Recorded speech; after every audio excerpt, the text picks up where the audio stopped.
Palestinian armed group Hamas announced that it would release Ethan Alexander, 21, a dual Israeli-American citizen, who was held hostage.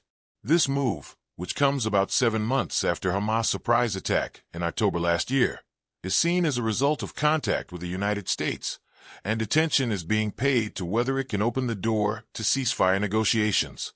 On the 12th, local time, Abu Obeida, a spokesman for the Al-Qassam Brigades, an armed organization under Hamas, announced in a statement, "We have decided to release Ethan Alexander, a Zionist soldier with American citizenship, today." Obeida did not mention the specific time or method of the release. However, this news was immediately reported by major foreign media outlets around the world, and has had a major impact, especially in Israeli society and American politics. Alexander was one of the hostages kidnapped when Hamas launched a surprise attack on southern Israel on October 7, 2023.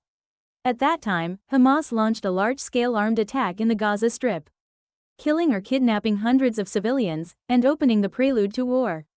This release announcement appears to have come through unofficial contacts between Hamas and the United States. The night before, Khalil al-Hayya, a senior Hamas political bureau official, had indicated that he was willing to release Alexander, saying, "As part of efforts to achieve a ceasefire, we have been in contact with the U.S. administration over the past few days."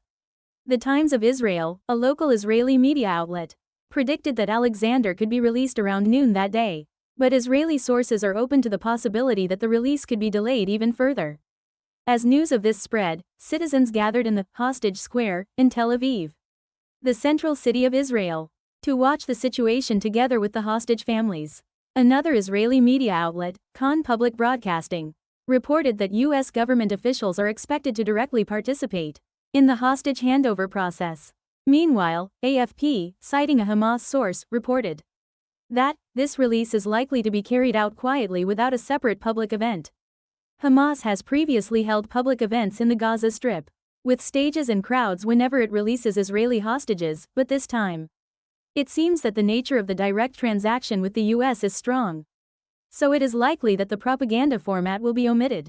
If Ethan Alexander is handed over, he will be the first U.S. citizen hostage to be released by Hamas. This could be a new turning point for future ceasefire negotiations and humanitarian hostage releases. This release is not just a simple hostage issue, but also an important signal for indirect negotiations between Hamas and the United States, and for gauging the course of the Middle East war.